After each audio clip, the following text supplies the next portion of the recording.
I decided to enter the VIP limo at my father's funeral. At the door, the driver blocked me. When I told him I was the sole heir, he laughed and said, "Sir, the heir is already inside. There he is, popping champagne with the widow." He pointed to my wife's lover, so I decided to play along. "I'm glad to have you here. Follow my story until the end and comment the city you're watching from so I can see how far my story has reached." I never thought my father's funeral would become the stage for my greatest humiliation. At 57 years old, I believed I had experienced every possible betrayal life could offer. I was wrong.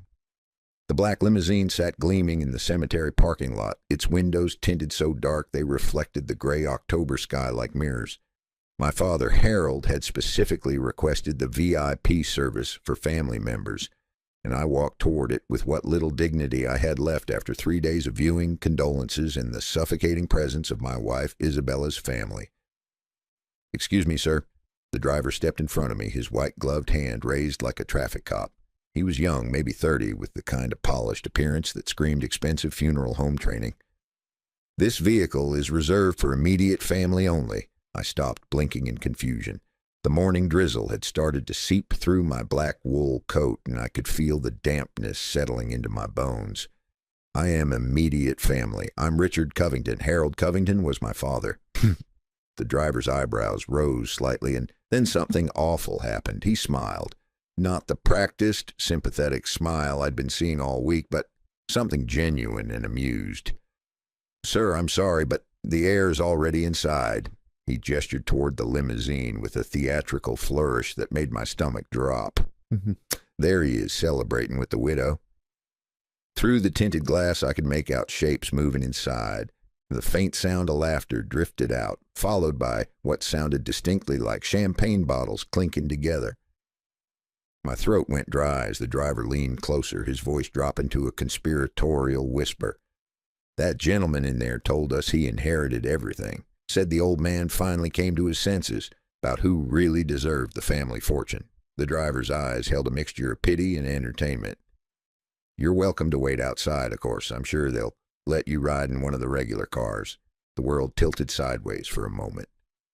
27 years of marriage, 57 years as Harold Covington's only son, and I was being barred from my own father's funeral limousine by a stranger who thought someone else was the rightful heir. I forced myself to peer through the darkened windows again. This time I could see more clearly. Isabella, my wife of 27 years, was nestled against a man I recognized immediately. Marcus Webb, her tennis instructor, the same Marcus Webb who had been giving her private lessons every Tuesday and Thursday for the past 6 years. The same Marcus Webb who Isabella swore was just a friend whenever I questioned their increasingly frequent text exchanges. But it wasn't just Isabella and Marcus celebrating inside my father's funeral limousine. Through the glass, I could see Isabella's mother, Helen, her perfectly styled silver hair catching the dim interior light as she raised what appeared to be a crystal champagne flute. Beside her sat James, Isabella's younger brother, the one who had spent the last decade making snide comments about my modest income and lack of ambition.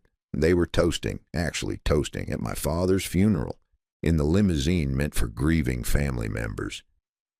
"The heir," I repeated slowly, tasting the bitter irony of the words. "And they're celebrating." "Well, sir," the driver said, his tone now openly condescending, "I imagine it's been a difficult transition. Losing a parent is hard, but gaining financial security can certainly ease the burden." He glanced back at the limousine where another round of muffled laughter erupted. They seemed to be handling the grief quite well. I felt something crack inside my chest. Not break. I'd felt things break before. This was different. This was the sound of something that had been hanging by a thread finally snapping free. For 6 years, I had ignored the signs. The late-night phone calls Isabella claimed were from her book club. The expensive new clothes that appeared in her closet, despite our modest budget. The way she flinched when I touched her, as if my hands were somehow distasteful. The family dinners where Helen would make pointed comments about men who couldn't provide properly for their wives, while James nodded in agreement. I had told myself it was my imagination. That grief over my father's declining health was making me paranoid. That 27 years of marriage meant something, even if that something had grown cold and brittle over time. But standing there in the cemetery parking lot, watching my wife celebrate with her lover while my father lay in his casket 50 yards away, I understood with perfect clarity that I had been living a lie. Not just about Isabella's faithfulness, but about everything. About my place in her life, about her family's tolerance of me, about the future I thought we were building together. The driver was still talking, something about alternative transportation arrangements and the importance of family harmony during difficult times. I nodded absently, my eyes fixed on the limousine where Isabella had just thrown her head back in laughter at something Marcus had whispered in her ear. 27 years. More than half my life spent with a woman who was now celebrating my father's death as if it were her birthday party.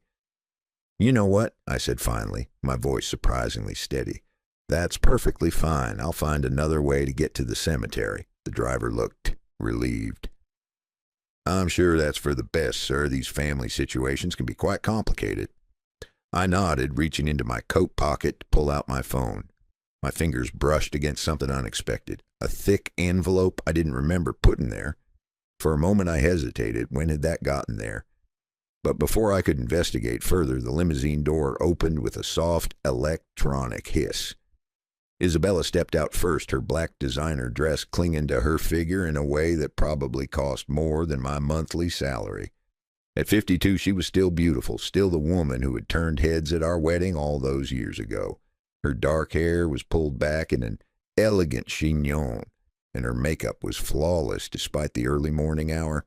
Marcus emerged behind her, his hand immediately finding the small of her back in a gesture so natural, so practiced, that it was obvious they'd been doing this for far longer than 6 years. He was younger than both of us, probably in his early 40s, with the kind of athletic build that came from years of professional tennis instruction, and the confidence that came from never having to worry about money. "Oh, Richard," Isabella said, her voice carrying that tone I'd grown to hate, the one that suggested surprise tinged with disappointment. "What are you doing out here? Shouldn't you be in one of the family cars?" Helen appeared in the limousine doorway, her pale blue eyes scanning me with the same expression she might use to examine something unpleasant on the bottom of her shoe. "Really, Richard, this is hardly the time to make a scene. Your father deserves dignity at his funeral, don't you think?" James emerged last, straightening his expensive suit as he looked me up and down. "The cars for extended family are over there," he said, pointing toward a row of modest black sedans. "I'm sure they'll have room for you." Extended family. I was extended family at my own father's funeral. The rain was falling harder now, and I could feel it soaking through my coat, chilling my skin.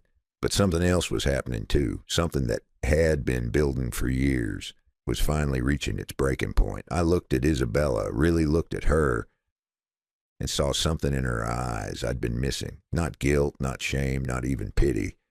There was anticipation there, excitement. She was waiting for me to break down, to beg, to make a scene that would justify whatever story she'd already prepared about my emotional instability and unfitness as a husband. Instead, I smiled. It surprised me as much as it surprised her. "You're absolutely right," I said quietly. "This is about dignity and respect for my father's memory." Isabella blinked, clearly caught off guard by my calm response. Marcus's hand tightened protectively on her back, as if he thought I might suddenly lunge at him. "I'm glad you understand," Helen said, though she sounded disappointed. "Family unity is so important during times like these." I nodded slowly, my eyes moving from Isabella to Marcus to Helen to James. Each face showed the same mixture of smugness and anticipation. They were all waiting for something, for me to crumble, to rage, to provide the dramatic finale to whatever narrative they'd constructed about my place in their newly wealthy world. But as I stood there in the rain, feeling the weight of that mysterious envelope in my pocket, something had shifted inside me, the part of me that had spent years trying to earn their respect, trying to prove I was worthy of Isabella's love, trying to apologize for not being the man they thought she deserved.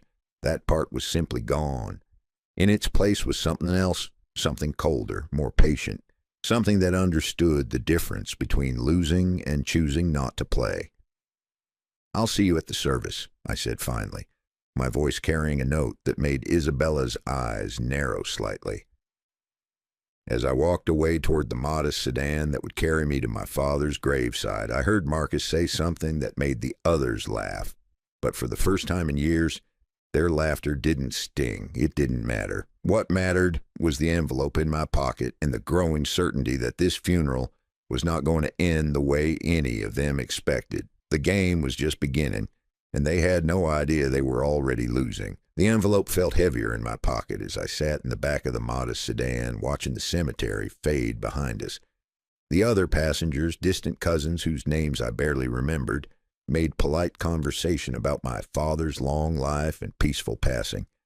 I nodded at appropriate intervals, but my mind was elsewhere, replaying the scene at the limousine with growing clarity. It wasn't just the celebration that disturbed me, it was the confidence, the absolute certainty in their voices when they talked about inheritance, about my father finally coming to his senses, about family finances.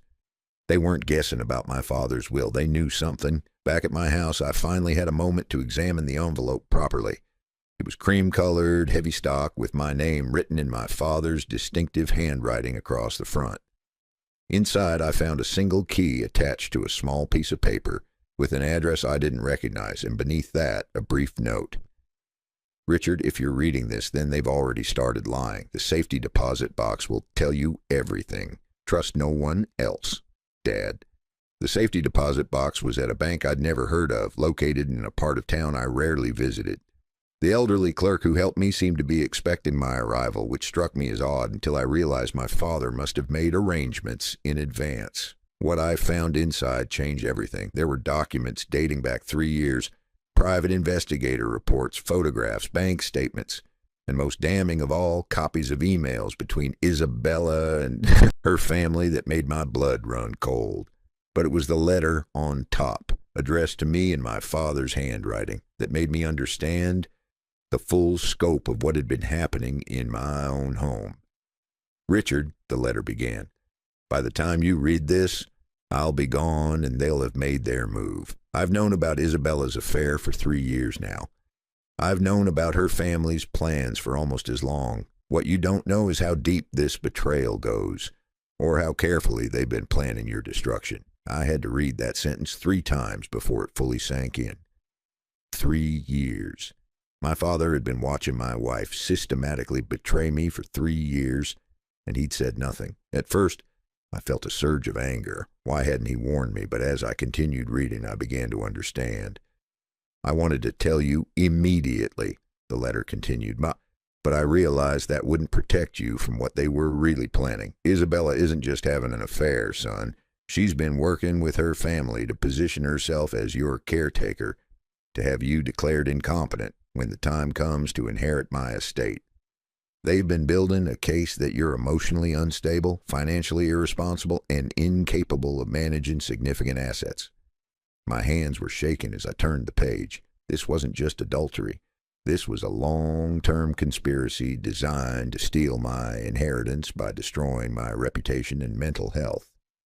"The private investigators' reports will show you the extent of their planning," the letter went on. "Isabella has been systematically isolating you from friends and extended family. She's been documenting every moment of frustration you've shown, every raised voice, every sign of stress, and presenting them to a psychiatrist as evidence of mental illness. Her brother James has been working with a lawyer to prepare conservatorship papers." I thought back over the past 3 years, remembering incidents that had seemed like normal marital friction at the time. Isabella's insistence that I stop playing poker with my college friends because it was addictive behavior.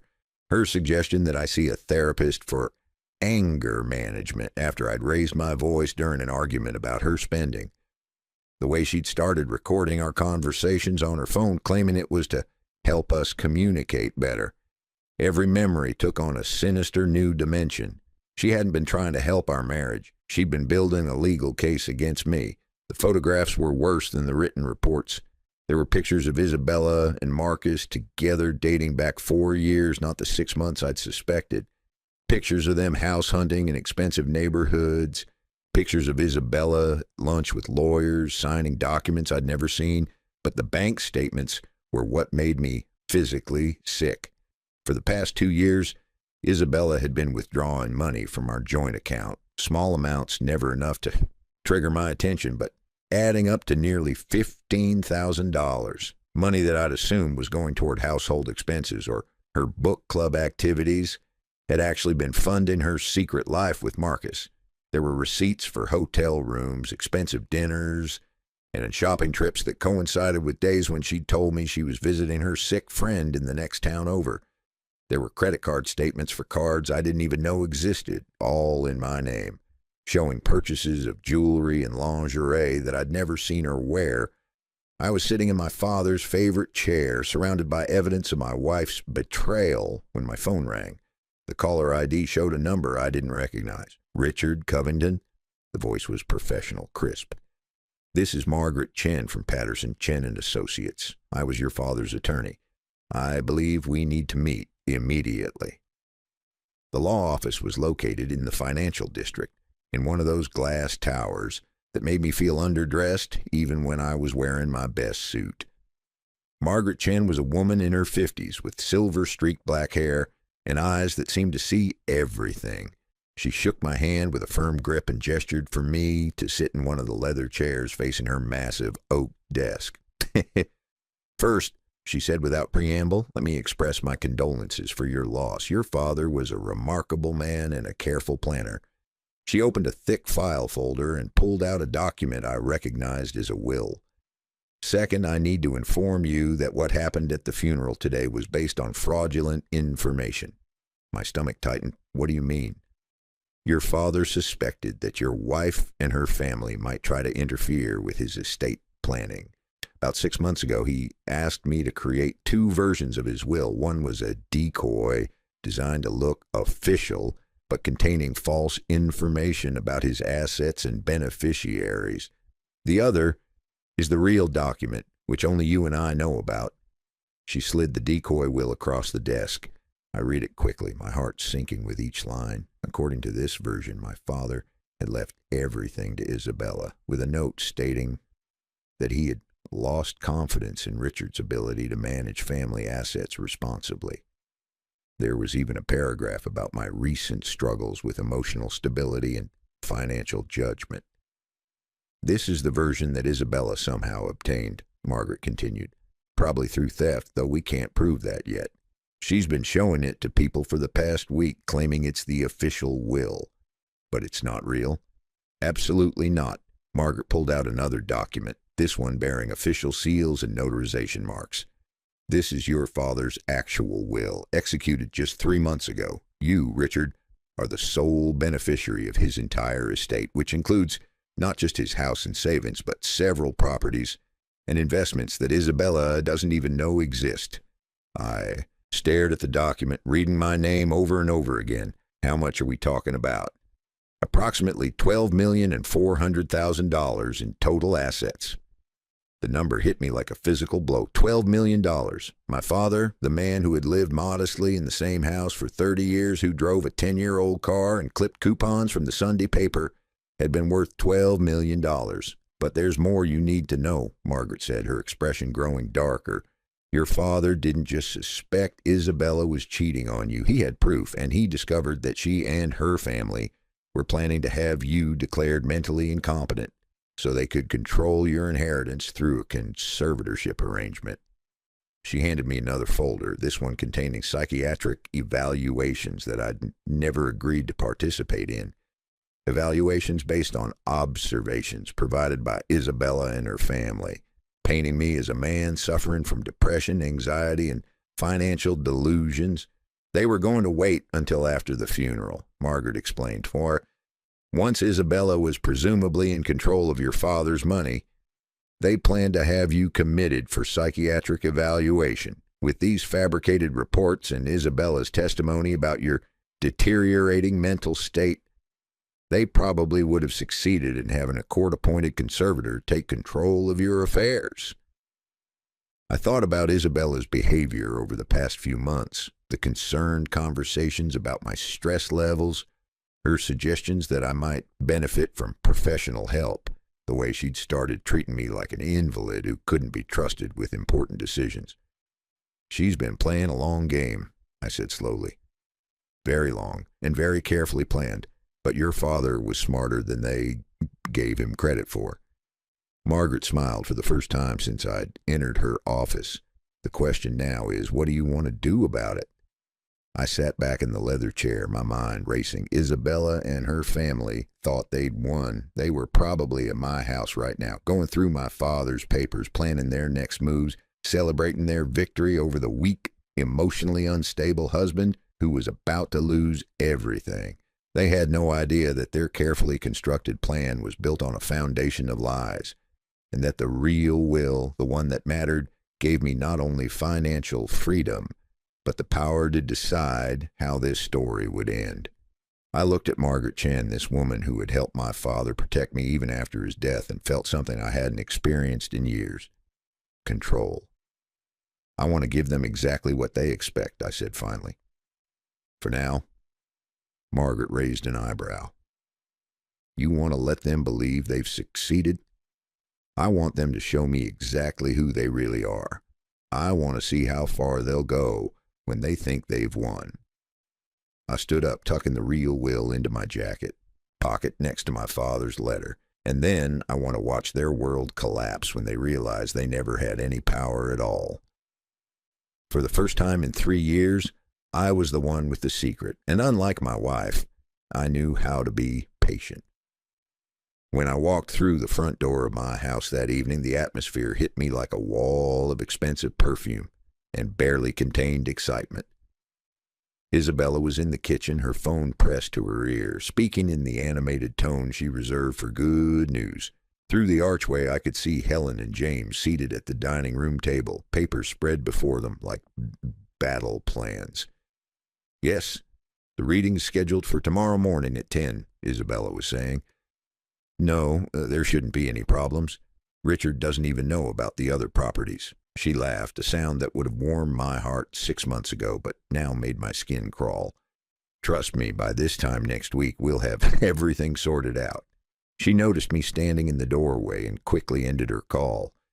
Richard, honey, you're home. How are you feeling? Today was so difficult for all of us. The concern in her voice was perfectly modulated, practiced. I wondered how long she'd been rehearsing that tone. The caring wife worried about her grieving husband's mental state. Margaret Chen's words echoed in my mind. They were building a case for my incompetence. I'm managing, I said quietly, which was true in ways she couldn't imagine. What's all this?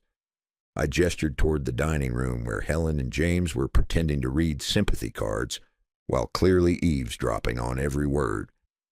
Oh, we're just trying to help organize things for tomorrow.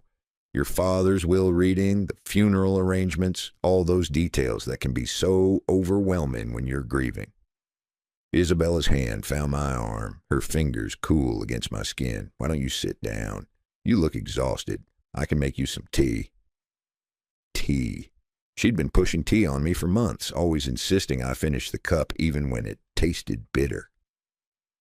I thought of the psychiatric reports in Margaret Chen's office, the ones documenting my alleged paranoia and anxiety. Had she been drugging me? The thought should have shocked me, but after everything I'd learned, it seemed almost inevitable. That's very thoughtful, I said, but I think I'll just go upstairs and rest for a while. Isabella's smile flickered for just a moment. Are you sure? We really should discuss some practical matters. There are going to be decisions to make, paperwork to handle. I don't want you to worry about any of it, but we should talk about how we're going to manage everything. How we were going to manage everything, as if there was still a we in any meaningful sense. James cleared his throat from the dining room. Richard, why don't you join us? We're trying to get a handle on your father's affairs. There are some questions only you can answer. I could see the trap being laid. They wanted me involved just enough to sign whatever documents they'd prepared, but not enough to actually understand what I was signing. They needed my cooperation to make their plan work, which meant they had to maintain the illusion that I was still part of their decision-making process. Of course, I said, settling into one of the dining room chairs. I want to help however I can." Helen looked up from a stack of papers, her pale eyes studying my face with the intensity of a scientist examining a specimen. "Richard, dear, I hope you understand that we're only trying to help.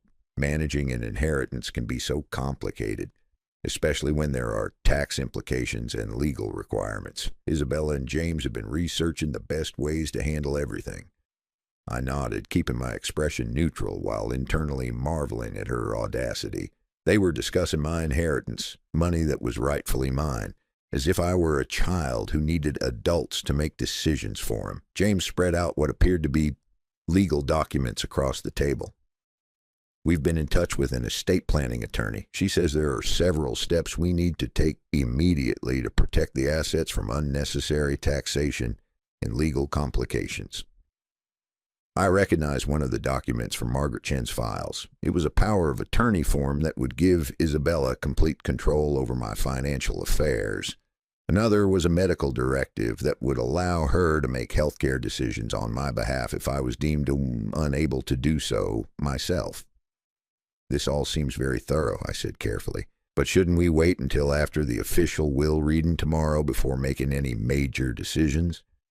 The three of them exchanged glances so quickly I might have missed it if I hadn't been watching for exactly that kind of coordination. They knew something about tomorrow's will reading that they thought I didn't know.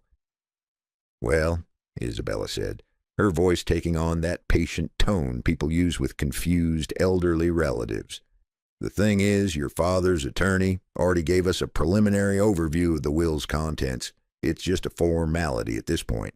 Just a formality. They were so confident in their fraudulent document that they'd already moved past pretending it might contain surprises." "I see," I said. "And what did this preliminary overview reveal?" Helen reached across the table and patted my hand with the kind of condescending gentleness that made my jaw clench. "Richard, your father was very concerned about your well-being in his final months. He wanted to make sure you'd be taken care of, but he also wanted to ensure that the family assets would be managed responsibly." "What Helen means," James interjected with characteristic bluntness, "is that your father decided Isabella should handle the inheritance. He felt that would be the most stable arrangement for everyone involved." There it was, the lie delivered with such casual confidence that I almost admired their audacity. They genuinely believed they'd fooled not just me, but my father as well. "I have to admit, that's a bit surprising," I said slowly. "Dad and I talked about financial matters fairly regularly. He never mentioned having concerns about my judgment." Isabella's hand tightened almost imperceptibly on my arm. "Honey, you know how your father was. He never wanted to hurt your feelings, but he'd been watching how stressed you've been lately, how overwhelmed you get with even simple decisions. He was worried about what might happen if you suddenly had to manage a large inheritance on your own. Stressed, overwhelmed, unable to manage simple decisions. Every word was another brick in the wall they'd been building around my sanity for months. I wondered if they'd practiced this conversation, rehearsed exactly how to present my father's supposed concerns in the most damaging way possible. "That makes sense, I suppose," I said, injecting a note of defeated acceptance into my voice. "If Dad felt that Isabella would be better suited to handle things, then I'm sure he had good reasons." The relief in the room was palpable. Helen actually smiled, the first genuine expression of happiness I'd seen from her all day. James sat back in his chair, his posture relaxing as if a great weight had been lifted from his shoulders. But it was Isabella's reaction that interested me most. Instead of looking relieved, she looked almost disappointed. She'd been prepared for an argument, for resistance, for the kind of emotional breakdown that would validate their claims about my mental instability. My quiet acceptance had robbed her of the dramatic confrontation she'd been anticipating. "I'm glad you understand," she said carefully. "I know this is a lot to process. Are you sure you're feeling all right? You seem different tonight." Different because I wasn't breaking down, wasn't raging against the injustice, wasn't providing them with the evidence of mental instability they needed to justify their next steps. "I think I'm just tired," I said. "It's been an emotional day. Maybe I'll have that tea after all." Isabella's face brightened with something that might have been genuine pleasure if I hadn't known better. Of course, honey. I'll put the kettle on right now. As she busied herself in the kitchen, Helen and James began organizing their papers with the efficient satisfaction of people whose careful planning had finally paid off. They thought the hard part was over. They thought I'd accepted my role as the weak, incompetent husband who would gratefully allow his wife to manage his affairs while he descended into whatever medicated stupor they had planned for me. Isabella returned with a steaming cup of tea that smelled of chamomile and something else I couldn't identify, something that made my suspicions about the drugging seem less paranoid and more like reasonable caution. "Drink it while it's hot," she urged, settling back into her chair with a satisfied smile. "It'll help you relax." I lifted the cup to my lips, inhaling the steam, then set it down without drinking. "Actually, I think I'm more tired than I realized. Would it be all right if we continued this discussion tomorrow after the will reading?" Another flicker of disappointment crossed Isabella's face, but she nodded. "Of course, you need your rest. Tomorrow will be another difficult day." As I climbed the stairs to our bedroom, I could hear them resuming their conversation in hushed tones. They were probably discussing their timeline, making sure all their documents were in order, coordinating their stories for tomorrow's performance. They had no idea that tomorrow would be the day their carefully constructed world began to crumble. In the privacy of my bedroom, I pulled out my phone and called Margaret Chen. "It's Richard," I said when she answered. "I've seen enough. I want to know exactly what happens when we reveal the real will tomorrow." "Are you certain?" Margaret asked. "Once we do this, there's no going back. They'll know you've been aware of their plan." I thought about Isabella downstairs, probably disposing of the drugged tea I hadn't drunk. I thought about Helen and James dividing up assets that had never belonged to them. I thought about Marcus, who was undoubtedly waiting somewhere nearby for news of his financial future. "I'm certain," I said, "but I want to do this right. I want them to understand exactly how completely they've lost." Margaret's voice carried a note of professional satisfaction. "Then let me tell you what I have in mind." As she outlined her plan, I felt something I hadn't experienced in years. Anticipation.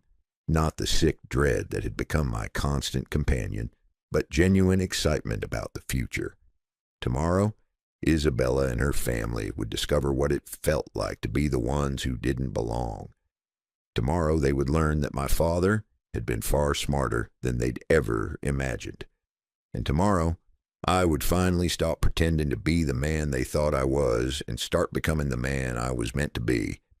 The only question that remained was how gracefully they would handle losing everything they thought they'd won. Something told me Grace was not going to be part of their reaction. The will reading was scheduled for 10 o'clock on Thursday morning. Isabella had been awake since 5, moving through the house with the restless energy of someone trying to contain enormous excitement. She'd tried on 3 different outfits before settling on a conservative black dress that struck just the right note between grief and professional competence. The perfect costume for a new widow about to inherit a fortune. I watched her preparations from the bed, pretending to be only half awake while she applied makeup with unusual care.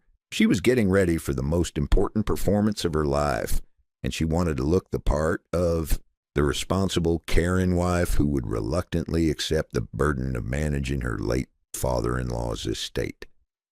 "Are you nervous?" I asked, letting my voice carry just the right amount of anxious uncertainty.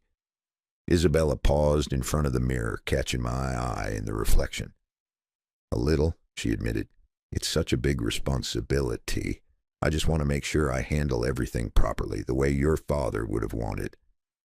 The way my father would have wanted. The irony was so thick I could taste it. My father had spent the last 3 years of his life documenting her betrayal and plotting to protect me from her manipulation. But Isabella believed she'd been so clever, so convincing, that she'd actually fooled the old man into disinheriting his own son in her favor. "I'm sure you'll do fine," I said. "You've always been better at dealing with complicated financial matters than I have." That much was true, though not in the way she thought. Isabella had indeed proven herself exceptionally skilled at financial manipulation. She'd been stealing from our joint account for 2 years while planning to steal an inheritance. worth $12,400,000. Helen and James arrived promptly at 9:30, both dressed in their most expensive funeral attire. They brought Marcus with them, though they tried to make his presence seem casual. He was introduced as a family friend who's been so supportive during this difficult time, but the way Isabella's eyes lit up when she saw him made their relationship obvious to anyone paying attention, which apparently I wasn't supposed to be. "Richard," Helen said, settling herself on the living room sofa with the air of someone claiming territory, "I hope you slept well. Today is going to be emotionally challenging." James nodded gravely. "These formal legal proceedings can be overwhelming, especially when you're still processing your grief. And if you need to step outside or take a break at any point, don't hesitate."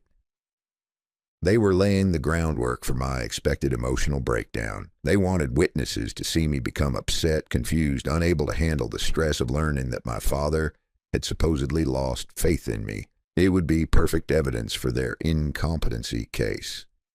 "I appreciate that," I said. "I have to admit, I'm feeling pretty anxious about the whole thing." Isabella immediately moved to sit beside me, her hand finding mine in what appeared to be a gesture of comfort. "Don't worry, honey. No matter what happens today, we'll get through it together. I'll take care of everything." Marcus, who had been standing near the window, pretending to admire the view, turned to give me a smile that managed to be both sympathetic and condescending. "Your wife is an amazing woman, Richard. You're lucky to have someone so capable looking out for your interests." "Lucky to have someone looking out for my interests. The man who had been sleeping with my wife for the past 4 years was telling me how fortunate I was to have her protection. The sheer audacity of it was almost impressive." We arrived at Margaret Chen's office building 15 minutes early. The waiting room was decorated in soothing neutral tones with classical music playing softly in the background. Isabella sat beside me, her leg bouncing slightly with nervous energy she was trying to hide. Helen and James flanked us like bodyguards, while Marcus positioned himself near the reception desk as if he were just another client waiting for his own appointment. At exactly 10 o'clock, Margaret's secretary called our names. We filed into the conference room where Margaret sat behind a polished mahogany table, several thick folders arranged before her. She was wearing a dark blue suit that made her look every inch the successful attorney, and her expression was professionally neutral. "Thank you all for coming," Margaret began. "Before we proceed with the reading of Harold Covington's will, I need to address some unusual circumstances that have come to my attention." Isabella stiffened slightly, but her voice remained steady. "What kind of circumstances?" "It appears," Margaret said carefully, "that there has been some confusion about the contents of Mr. Covington's will. I have been informed that certain parties may have been operating under false assumptions about the disposition of his estate." Helen leaned forward, her pale eyes narrowing.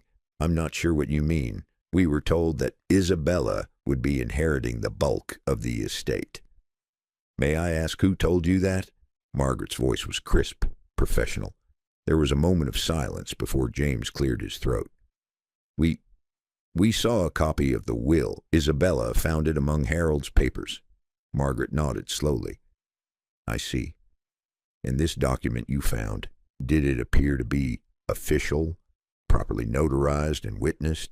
"Of course it was official," Isabella said, her voice taking on a defensive edge. "It was clearly Harold's will. He'd obviously decided that Richard wasn't capable of handling such a large inheritance responsibly." Margaret said, making a note on the legal pad in front of her. "And you felt confident proceeding based on this document you found?" I could see where this was going, and I had to admire Margaret's approach. She wasn't directly accusing them of anything. She was simply letting them explain in their own words how they'd come to believe they knew the contents of my father's will before the official reading. "We just wanted to be prepared," Helen interjected. "These matters can be so complicated. We thought it would be helpful to understand the situation in advance." Margaret nodded again, then opened one of the folders in front of her. "Well, let me clear up any confusion by reading the actual will, the one that was properly executed and filed with this office 3 months ago. Isabella's hand found mine again, squeezing tightly. I could feel the tension radiating from her body as Margaret began to read. I, Harold Covington, being of sound mind and body, do hereby declare this to be my last will and testament. I leave my entire estate, including all real property, financial assets, and personal effects, to my son, Richard Covington. The silence that followed was absolute. I could hear the soft hum of the air conditioning, the distant sound of traffic from the street below, the rapid breathing of the woman sitting beside me who had just watched $12,400,000 vanish from her grasp. "That's impossible," Isabella whispered. Margaret continued reading. "Furthermore, I want to state clearly that my son Richard has always been a capable, intelligent, and trustworthy man. Any suggestions to the contrary are false and malicious. I have complete confidence in his ability to manage this inheritance responsibly." Helen made a small choking sound. James was staring at the table as if the wood grain held the secrets of the universe. Marcus had gone completely pale, apparently realizing that his comfortable future had just evaporated. But it was Isabella's reaction that fascinated me most. She wasn't looking devastated or shocked. She looked furious. Her carefully constructed mask of grieving daughter-in-law was slipping, revealing something cold and calculating underneath. "There has to be a mistake," she said, her voice stronger now, more aggressive. "The document we found was dated more recently than this. Harold must have changed his mind." Margaret closed the folder and fixed Isabella with a steady gaze. "Mrs. Covington, the document you're referring to was a decoy, a false will created specifically to test whether anyone would attempt to use fraudulent documentation to claim Harold's estate." The words hit the room like a physical blow. Isabella actually recoiled, her hand dropping from mine as if I'd suddenly become radioactive. "You're saying my father knew someone might try to steal his will?" I asked, injecting just the right amount of confusion into my voice. "I'm saying your father was a very careful man who took steps to protect his estate from potential fraud." Margaret's eyes never left Isabella's face. "The question now is how this false document came to be in your possession, Mrs. Covington." Isabella's mouth opened and closed several times before she managed to speak. I found it in Harold's papers. I assumed it was legitimate." "You found it?" Margaret repeated. "May I ask where specifically?" "In his desk, in the study."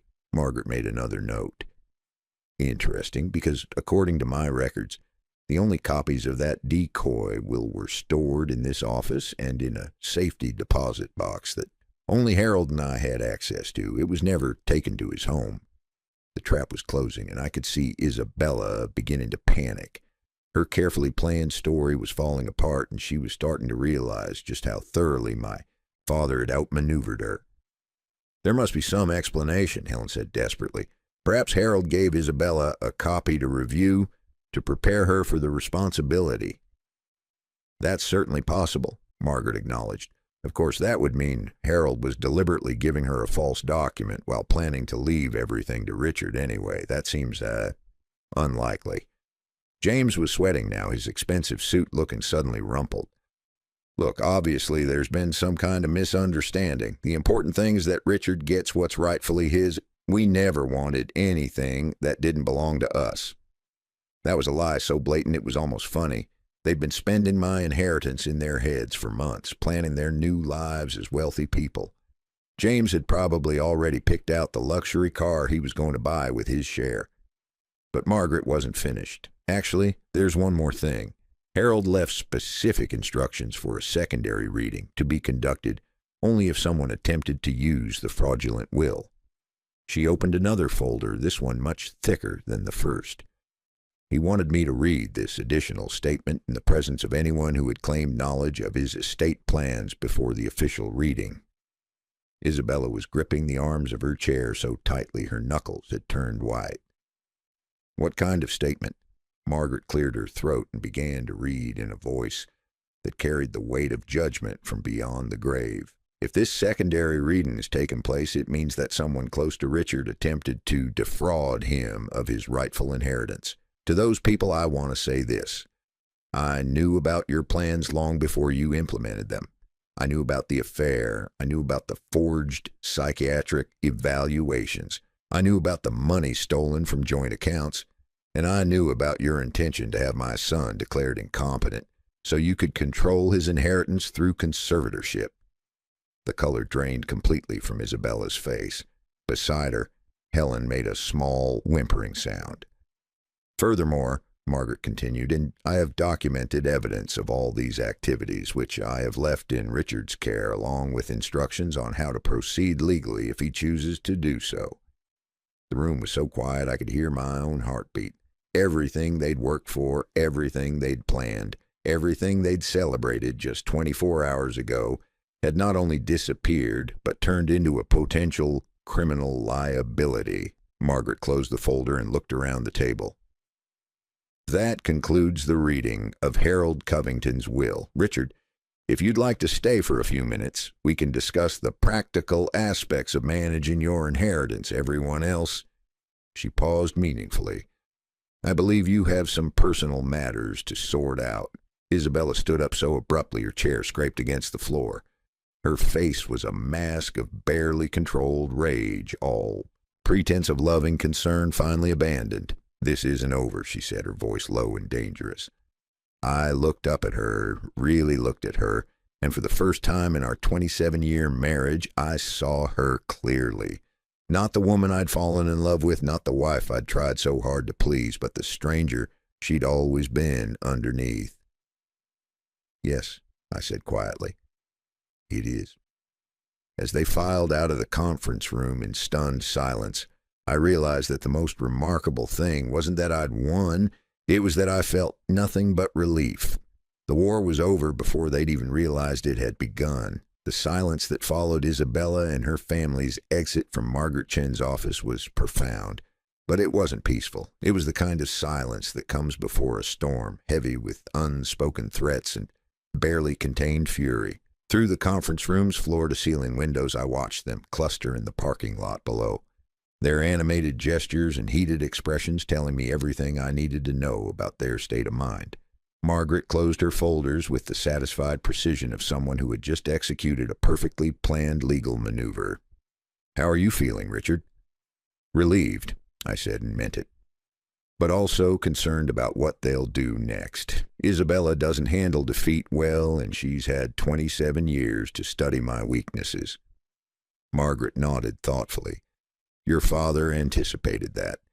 There's more we need to discuss. Safeguards he put in place and evidence he compiled that you'll need to understand. She opened a different folder, this one containing photographs and documents I hadn't seen before. He was very thorough in documenting their activities. The photographs were time-stamped and professionally shot, clearly the work of the private investigator my father had hired. They showed Isabella and Marcus together in compromising situations dating back 4 years, but they also showed something else. Meetings with lawyers, visits to medical professionals, and financial transactions that painted a picture of conspiracy that went far beyond simple adultery. Your father discovered that Isabella had consulted with 3 different attorneys about having you declared mentally incompetent, Margaret explained, pointing to surveillance photos of Isabella entering various law offices. She was shopping for someone who would take the case based on the fabricated psychiatric evaluations. I studied the images, feeling a cold fury build in my chest. This wasn't just about stealing my inheritance. It was about destroying my freedom, my autonomy, possibly my entire future. If their plan had succeeded, I would have spent the rest of my life under a conservatorship, medicated and controlled while they lived off my money. There's also this, Margaret said, sliding a bank statement across the table. Your father had Isabella's financial activities monitored. The $15,000 she withdrew from your joint accounts was just the beginning. She also opened credit cards in your name and ran up debts of nearly $30,000. $30,000 in debt that I knew nothing about. Credit cards used to finance her secret life with Marcus while she systematically worked to have me declared unfit to manage my own affairs. What's our legal position? I asked. Strong, very strong. We have evidence of fraud, identity theft, conspiracy, and potentially elder abuse if we can prove she was manipulating your father's medications during his final illness. Margaret's voice was crisp and professional, but I could hear the underlying satisfaction. The question is, how aggressively you want to pursue this? Before I could answer, my phone buzzed with a text message. Isabella, we need to talk. Come home immediately. I showed the message to Margaret, who read it with raised eyebrows. Well, that was fast. They've regrouped and decided on their strategy, which is probably some combination of threats, emotional manipulation, and desperate bargaining. They're hoping to salvage something from this disaster, maybe convince you to give them some portion of the inheritance in exchange for a quiet divorce. My phone buzzed again. This time it was Marcus. Your wife is very upset. Don't make this harder than it needs to be. The audacity of Isabella's lover texting me advice about how to handle my marriage would have been laughable if it wasn't so infuriating. I showed this message to Margaret as well. I think, she said slowly, it's time for them to understand just how precarious their legal position really is. The drive home took 20 minutes, giving me time to steel myself for whatever confrontation awaited. I'd lived with Isabella long enough to know her patterns. When cornered, she became either coldly manipulative or explosively angry, depending on which approach she thought would be most effective. Given the magnitude of her failure today, I suspected I was about to see anger. I was wrong. What I found was something much more dangerous and calculated desperation. Isabella was waiting in the living room, but she wasn't alone. Helen and James flanked her on the sofa like reinforcements, while Marcus stood behind them with his arms crossed. They'd arranged themselves as if for a business meeting, which I suppose this was, a negotiation for their financial survival. Richard, Isabella began, her voice carefully modulated to sound reasonable and concerned. We need to discuss what happened today rationally. I know you're upset and you have every right to be, but we can work through this. I remained standing, looking down at the four of them arranged in their careful formation. Work through what exactly? This misunderstanding about your father's will, Helen interjected smoothly. Obviously, there were miscommunications, but the important thing is that we're all family here. We can find a solution that works for everyone. Family. The woman whose daughter had been systematically betraying me for 4 years was calling us family. What kind of solution did you have in mind? I asked. James leaned forward, his expression earnest, in the way that usually preceded his most manipulative proposals. Look, Richard, we know you're hurt and angry, but Isabella has been a devoted wife for 27 years. She deserves some security, some recognition of her contributions to your marriage and your father's care during his final years. Devoted wife, contributions to his care. They were actually trying to rewrite history while the evidence of Isabella's betrayal was still fresh in everyone's minds. And Marcus asked quietly, what does he deserve? The question landed like a bomb in the carefully orchestrated conversation. Isabella's composure cracked slightly while Marcus shifted uncomfortably behind the sofa. Marcus has been a good friend to this family during a difficult time, Isabella said carefully. I don't see what he has to do with our discussion. Don't you? I pulled out my phone and scrolled to the gallery, finding one of the photographs Margaret had shown me. Isabella and Marcus kissing outside a hotel room 6 months ago. I held it up so they could all see. My father's private investigator was very thorough. The silence that followed was different from the shocked quiet in Margaret's office. This was the silence of people realizing they'd been caught in a trap they hadn't even known existed. Marcus was the first to speak. Richard, I think there's been a misunderstanding. The only misunderstanding, I interrupted, was thinking you were all smart enough to pull this off. I pocketed my phone and looked directly at Isabella. 4 years. My father documented 4 years of your affair, your financial theft, and your plans to have me declared mentally incompetent. Isabella's mask finally slipped completely. The concerned, reasonable wife disappeared, replaced by something cold and predatory. Fine, so what? You were never going to divorce me. You were never going to stand up for yourself. You were just going to keep letting me walk all over you forever. There it was, the truth she'd been hiding behind 27 years of marriage. Not that she'd fallen out of love with me, not that she'd made a mistake, but that She'd seen me as weak and taken advantage of that weakness. She's right, Helen added, her voice taking on a nasty edge. You've been pathetic for years. Isabella deserves better than a man who won't even fight for his own marriage. James nodded in agreement. You can't just cut her off, Richard. She gave you the best years of her life. The best years of her life, while stealing from me, cheating on me, and planning to have me committed to a psychiatric facility. I felt something inside me settle into place, a cold, implacable resolve that surprised me with its strength. You're right, I said quietly. I should have fought for my marriage. I should have stood up for myself years ago. I looked at each of them in turn, but it's not too late to start. Isabella leaned forward, sensing weakness in my admission. Richard, honey, if you're willing to work with us, we can make this right. A fair settlement, a quiet divorce, everyone moves on with their lives. You don't have to be vindictive. Vindictive, I repeated.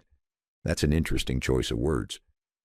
I pulled out my phone again and dialed a number I'd memorized during the drive home. Margaret, it's Richard. Yes, I've made my decision. File all of it. The fraud charges, the identity theft, the conspiracy, everything. I paused, watching the color drain from 4 faces.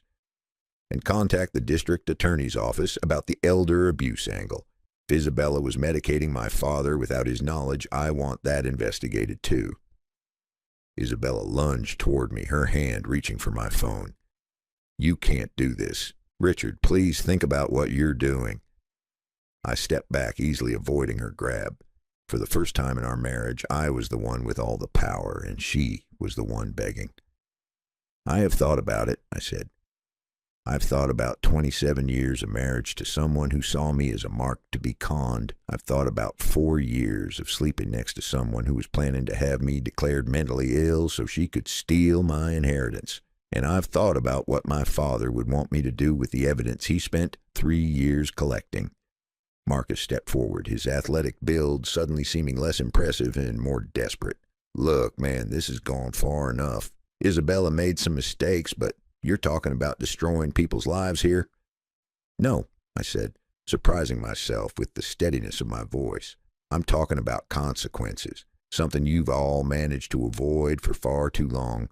Helen was crying now, her perfectly applied makeup running down her cheeks. Richard, please, James has children to think about. This scandal will ruin his career, destroy his family. Then you should have thought about that before you decided to destroy mine. Isabella made one last desperate play, her voice breaking with what sounded like genuine emotion. Richard, I know I hurt you. I know I made terrible choices. But somewhere underneath all this anger, you still love me. You wouldn't be this upset if you didn't. I looked at her, really looked at her, trying to find some trace of the woman I'd fallen in love with 27 years ago. But that woman had been an illusion, a performance designed to hook a mark and keep him compliant while she slowly destroyed his life. No, Isabella, I said quietly. I don't love you. I haven't loved you for a long time. I just didn't realize it until today. The truth of those words hit me as I spoke them. The pain I'd been feeling wasn't heartbreak. It was relief. Relief at finally seeing clearly, relief at no longer having to pretend our marriage meant something it had never meant. My phone rang. Margaret's voice was businesslike and efficient. Richard, I've filed the initial paperwork. The authorities want to interview you tomorrow morning. Are you prepared for this to become public? Yes, I said, looking at the 4 people who had planned to steal my future. I'm more than ready. As I hung up, Isabella fell back onto the sofa, her face buried in her hands. The others sat in stunned silence, finally understanding that their carefully laid plans hadn't just failed. They'd become evidence in a criminal case that would follow them for the rest of their lives. But I felt something I hadn't experienced in years. Freedom. Not just from their manipulation, but from the burden of trying to save a marriage that had been built on lies from the beginning. Tomorrow would bring new challenges, but tonight, for the first time in decades, I was going to sleep peacefully. The game was over, and justice was finally beginning. 6 months later, I sat on the wraparound porch of my father's my country house now, watching the sun set over the lake he'd loved so much. The house was everything he'd described in his letters: rustic but comfortable, isolated enough for true privacy, but close enough to town for convenience. More importantly, it was completely free of the memories that had poisoned my life in the city. The legal proceedings had concluded 3 weeks ago.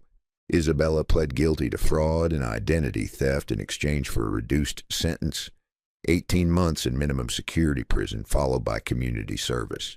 Marcus disappeared shortly after the charges were filed, apparently deciding that loyalty to Isabella wasn't worth risking his own freedom. Helen was facing financial ruin from the legal fees, while James had lost his job when the scandal became public.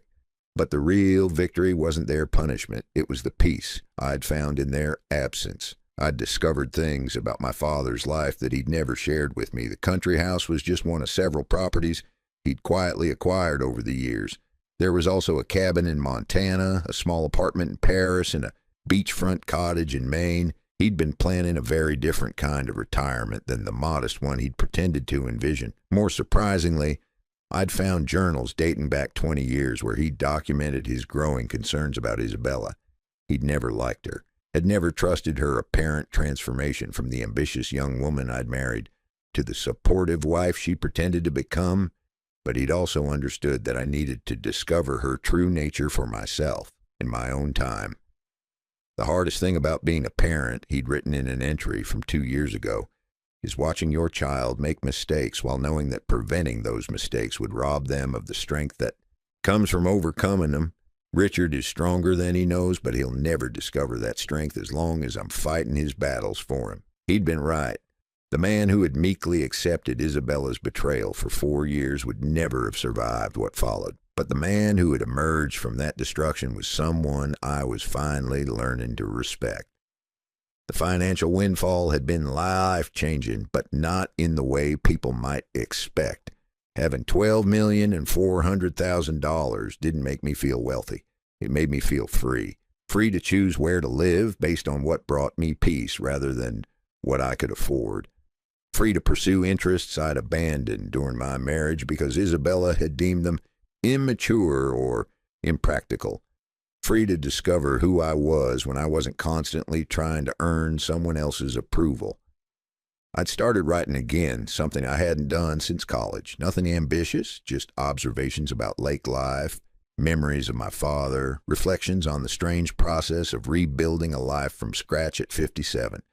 I wasn't planning to publish anything, but the act of writing felt like reclaiming a part of myself I'd thought was lost forever. My phone rang, interrupting my thoughts. The caller ID showed a number I'd blocked months ago, but which still appeared occasionally when Isabella used different phones to try reaching me. I'd stopped answering these calls, but something made me pick up this time. "Richard," Isabella's voice was subdued, stripped of the confidence that had once defined her. "Please don't hang up." I didn't hang up, but I didn't speak either. After a moment, she continued, "I know I don't have the right to call you. I know I don't deserve your forgiveness. But I wanted you to know that I understand now what I threw away." "Do you?" I asked quietly.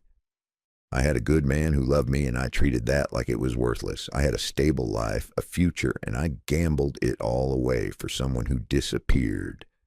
The moment things got difficult," her voice cracked slightly, "I destroyed 27 years of marriage for a man who wouldn't even visit me in prison."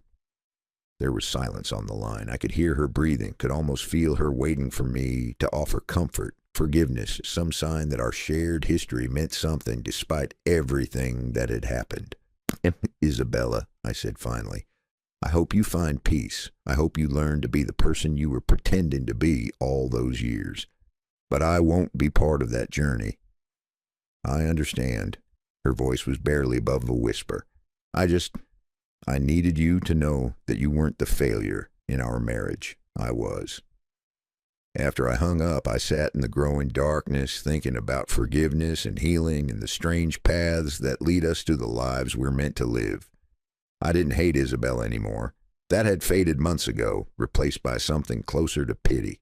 She would spend years rebuilding her life from the wreckage of her choices, and that was justice enough.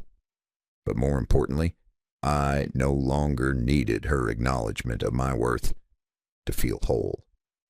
The validation I'd spent decades seeking from someone who was incapable of giving it had become irrelevant. A knock at the front door pulled me from my thoughts. I wasn't expecting anyone. The house was deliberately isolated, and I'd been careful about sharing my new address. Through the window, I could see a woman standing on the porch, her silver hair catching the last rays of sunlight. When I opened the door, I found myself face to face with Sarah Peterson, the librarian from town. We'd had several pleasant conversations over the past months when I'd come in looking for books about lake ecology and local history. She was perhaps 60, with kind eyes and the comfortable presence of someone who'd found genuine contentment in a simple life. "I hope I'm not intruding," she said, holding up a covered dish. "I was making too much soup for one person, and I remembered you mentioning that you were still learning to cook for yourself." It was such a simple gesture, offered without expectation or agenda, that it took me a moment to respond. When had I last experienced kindness that didn't come with strings attached? "That's very thoughtful," I said, stepping aside to let her in. "Would you like to stay for dinner? I was just about to eat something that probably can't compete with homemade soup."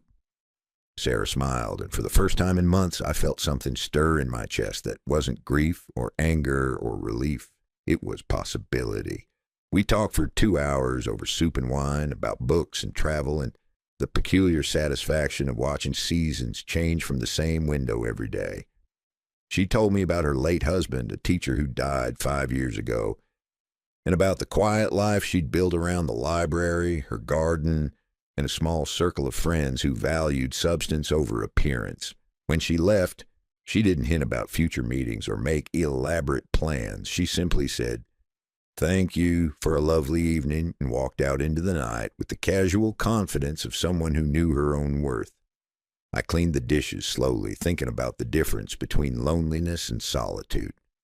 For most of my marriage, I'd been desperately lonely while never being alone. Now I was often alone, but rarely lonely. And when I was, it was the kind of loneliness that comes from having something good to miss rather than something toxic to escape.